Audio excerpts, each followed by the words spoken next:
So you've decided that you wanted a nano tank. Now let's see what you need to get one started. Welcome back to the channel, everyone. Today we're going to be looking at what is needed to start a nano tank. This right here is my 7.5 gallon nano tank. This has been running for about 4 months. It's been about 2 weeks with fish. So we're going to go over right now and see what equipment are needed to run a successful nano tank. Let's get into it. First of all, you're going to need a tank. Any tank of your choice will do. Just make sure that you can maintain it very easily. One thing to note is, if it is that the tank is so big where you don't want to do water changes, you will have an issue with a nano tank, just being that things do change so quickly in a nano tank versus a larger tank. You will need to do a lot more maintenance with the nano tank. So here again we have the 7.5 gallon tank. I have a custom aquascape running in here. You'll see what will come of that later on. I am running one of my AI primes.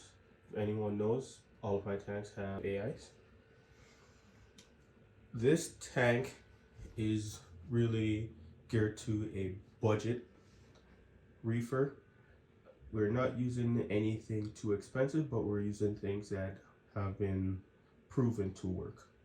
So to the filtration aspect, if this is going to be your first tank, you will need to let the tank cycle for a long time.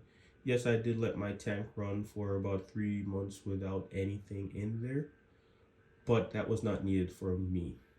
Reason why that wasn't needed for me is I have other tanks.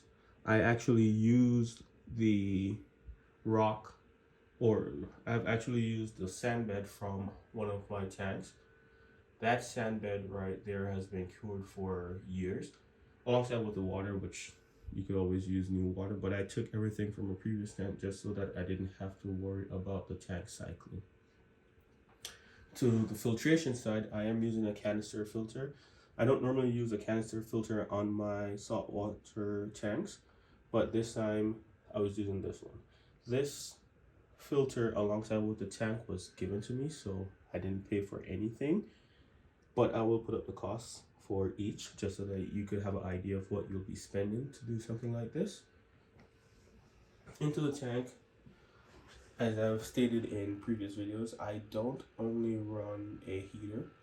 So I bought that heater off Amazon. I'll put the price up. Alongside with the heater, I am running a Inkbird controller right here. This one is the Wi-Fi controller. Again, I prefer the Wi-Fi controller opposed to the regular one just because I could check on the tank anywhere. I also have a JBL wave maker.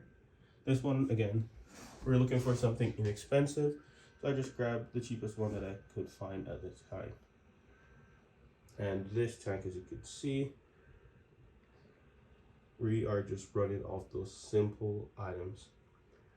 So you yourself could start up a tank with just these few things. As you can see, I have 2 clownfish.